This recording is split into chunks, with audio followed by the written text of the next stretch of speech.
नमस्कार दोस्तों, welcome to only UPSC. मेरा नाम है शुभम और आज हम बात करने वाले हैं एक ऐसे टॉपिक की जो शायद यूपीएससी सिलेबस में तो नहीं है, लेकिन रियलिटी में भाई हर यूपीएससी एस्पिरेंट की जिंदगी को छूता है। दोस्तों, यूपीएससी सिविल सर्विस एग्जामिनेशन हम सब जानते हैं भाई, ये वो एग्जाम है जो किसी भी आम इंसान को क्या है, देश की सबसे ऊंची कुर्सी तक पहुंचा सकता है। लेकिन जब आप यूपीएससी के पिछले 10 सालों के डेटा को देखेंगे तो भाई एक चौंकाने वाली बात सामने आती है। आप चौंक सकते हैं। इनमें सबसे पहले यह कि भाई 2010 से लेकर 2021 तक यूपीएससी के सिविल सर्विस एग्जामिनेशन में महिलाओं की भागीदारी कभी भी 40% के पार नहीं गई। यानी हर 100 कैंडिडेट्स में 60 से ज्यादा अब भी पुरुष हैं और ट्रांसजेंडर कैंडिडेट्स उनकी भागीदारी तो भाई इतनी कम है कि कई सालों में गिनती के लोग ही एग्जाम में बैठे हैं और अभी तक एक भी ट्रांसजेंडर कैंडिडेट फाइनलिस्ट तक नहीं पहुंचा है।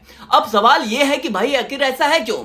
जब देश में हर जगह जेंडर इक्वालिटी की बात हो रही है तो यूपीएससी जैसे प्रेस्टिजियस एग्जामिनेशन में ये गैप क्यों बना हुआ है भाई? देखो, 2010 में जहां सिर्फ 23% महिलाएं यूपीएससी में बैठी थी, वहीं 2021 तक ये बढ़कर करीबन 33% तक पहुंच गया। यानी इंक्रीमेंट तो हुआ, लेकिन भाई अभी भी ये आंकड़े 40% तक नहीं पहुंचे। मतलब ये भाई कि हर 3 में से 2 एस्पिरेंट आज भी मेल हैं। अब सोचिए, एक तरफ हम नारी शक्ति की बात करते हैं और दूसरी तरफ हमारे कंट्री के टॉप एग्जाम में महिलाएं अभी भी माइनॉरिटी हैं। दोस्तों, ये कोई एक कारण नहीं है, ये पूरी एक चेन है सोशल, फाइनेंशियल, इमोशनल और क्या भाई साइकोलॉजिकल बैरियर्स की। देखो, कई लड़कियों के लिए यूपीएससी की तैयारी करना मतलब भाई कि घर वालों को कन्विंस करना कि भैया शादी की बजाय पढ़ाई करने दो मुझे। एक यूपीएससी कैंडिडेट है अंशिका मोयल, जो राजस्थान की रहने वाली है। उन्होंने कहा कि भाई वो अकेली लड़की है अपने परिवार की जो दिल्ली पढ़ाई करने आई। उनके ब्रदर्स बाहर जाकर पढ़ सकते हैं, लेकिन भाई उनकी कजन सिस्टर्स को आज भी घर के आसपास ही ग्रेजुएशन करनी पड़ती है। क्यों भाई? रीजन क्या है? अब देखो भाई, जब वो घर गई तो रिलेटिव्स ने पूछा, अरे यूपीएससी की तैयारी अब तक, अब तो शादी कर लो।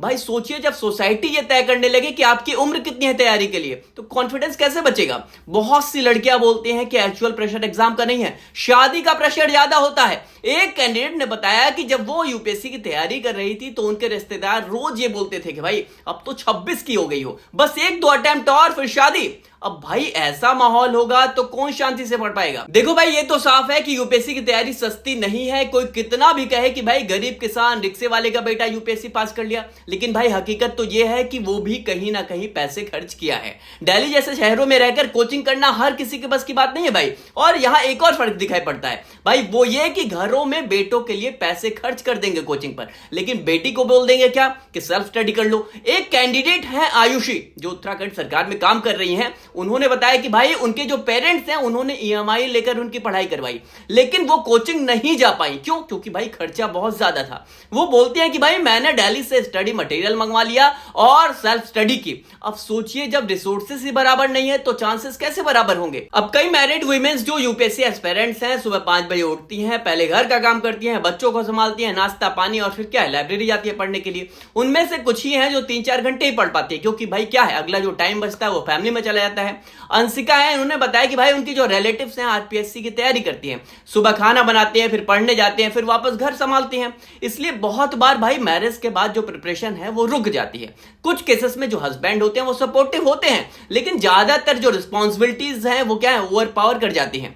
अब इरा सिंघल जो खुद आईएएस ऑफिसर है, उन्होंने बहुत सही बात कही थी भाई कि भाई हमारी सोसाइटी में टीचर्स को आदर्श प्रोफेशन इसलिए माना जाता है क्योंकि वो शादी और घर दोनों संभाल सकती हैं। यानी करियर चुनने का भी आधार यह है कि भाई घर को कितना डिस्टर्ब करेगा। अब सोचिए, ऐसी सोच में आईएएस या आईपीएस बनना तो रेबेलियन जैसा है। और कई पेरेंट्स चाहते भी हैं कि उनकी बेटी इंडिपेंडेंट बने, लेकिन भाई टीचिंग तक ही सीमित रख देते हैं क्योंकि घर संभल जाएगा। भाई लड़कियों पर एग्जाम का प्रेशर डबल होता है। एक तो एग्जाम का खुद का डर और दूसरा अगर फेल हो गए तो शादी कर देंगे वाला डर, ये बहुत ज्यादा होता है। ये प्रेशर कई बार मोटिवेशन तोड़ देता है। कई बार लड़कियां क्या है, बीच में ही प्रिपरेशन छोड़ देती हैं क्योंकि सोसाइटी हर बार यहां पर रिमाइंड करती रहती है टाइम निकल रहा है। जैसे अंशिका कहती हैं कि उनकी भाभी डेप्यूटी कमिश्नर हैं और उन्हें देखकर उन्होंने डिसाइड किया कि मुझे भी यूपीएससी एग्जाम देना है।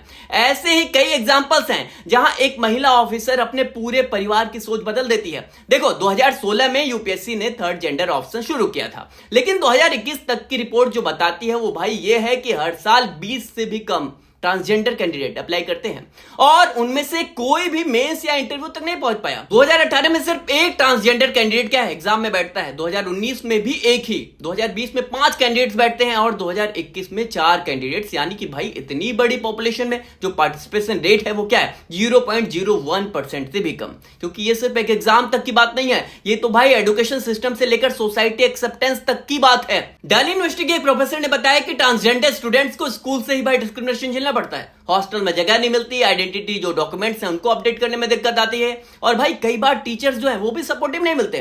तो जब भाई हायर एजुकेशन तक पहुंचना ही मुश्किल है तो यूपीएससी जैसे एग्जामिनेशन को देना भाई बहुत टफ है। अब कुछ कोचिंग फाउंडर्स ने बताया कि कभी कभी कोचिंग में 2-3 जो ट्रांसजेंडर एस्पिरेंट्स हैं वो आते हैं, लेकिन वो कोशिश करते हैं कि भाई उनकी पहचान छिपी रहे, क्योंकि सोसाइटी अभी भी क्या है जजमेंटल है भाई। हालांकि देखो भाई धीरे धीरे अवेयरनेस बढ़ रही है, नालसा जजमेंट 2014 का, ट्रांसजेंडर एक्ट हो गया 2019 का, ऐसे जैसे लॉज हैं वो आने के बाद यहाँ पर जो बदलाव है वो थोड़े आए हैं, लेकिन अभी भी जो जर्नी है वो थोड़ी लंबी है भाई। अगर हम बॉर्डर डेटा देखें तो भाई 2010 में 23% वुमेन थी और 2021 तक 33% पहुंची, यानी धीरे धीरे सही दिशा में मूवमेंट हो रही है। अब हर साल लगभग यहाँ पर 1/3 एस्पिरेंट्स महिलाएं हैं और हर साल टॉप 50 रैंक्स में भी क्या है महिला कैंडिडेट आती हैं। आयुष टीना डाबी को देख लें, इरा सिंघल को देख लें, नंदिनी केआर को देख लें, इन सब ने साबित किया कि भाई कैपेबिलिटी जेंडर देखकर नहीं आती। पर ट्रांसजेंडर जो कैंडिडेट्स हैं उनके लिए अभी जो रास्ता है वो थोड़ा मुश्किल है, थोड़ा लंबा है। उनके लिए सिर्फ एग्जाम पास करना नहीं है, बल्कि भैया हर जो सोसाइटी है उनके नजरिए से भी लड़ना है। दोस्तों ये जो लेस देन 40% वाला आंकड़ा है वो सिर्फ एक नंबर नहीं, ये हमारी सोसाइटी का क्या है मिरर है। ये दिखाता है कि टैलेंट तो हर घर में है, लेकिन मौका हर किसी को बराबर नहीं मिलता। इक्वालिटी वाली बात नहीं है। देखो यूपीएससी की तैयारी यहाँ सिर्फ किताबों की फाइट नहीं है, ये माइंडसेट की फाइट है भाई, सोसाइटी के उन पुराने सोचों के खिलाफ जो अब भी कहते हैं कि भाई लड़कियां कुछ ही प्रोफेशंस के लिए बनी है। और जहां तक ट्रांसजेंडर कम्युनिटी की बात है, उनका पार्टिसिपेशन बढ़ाना सिर्फ इंक्लूजन नहीं बल्कि ह्यूमैनिटी की पहचान है भाई। तो दोस्तों अगर आप ये वीडियो देख रहे हैं और आप किसी लड़की या ट्रांसजेंडर एस्पिरेंट को जानते हैं जो यूपीएससी की तैयारी करना चाहती या चाहता है, तो प्लीज उन्हें इंकरेज करें, सपोर्ट करें, क्योंकि एक एस्पिरेंट की जीत सिर्फ उसकी नहीं होती भाई, वो पूरे सोसाइटी के माइंडसेट को बदल देती है। अगर आपको वीडियो अच्छी लगी तो लाइक करें, शेयर करें और कमेंट में यह जरूर बताएं कि आपको क्या लगता है भाई, क्या आने वाले 5 सालों में 40% का जो आंकड़ा है वो टूट पाएगा। तो दोस्तों ये थी UPSC based analysis by only UPSC. मैं हूं शुभम, मिलते हैं अगले वीडियो में। Till then keep learning, keep questioning, bye bye.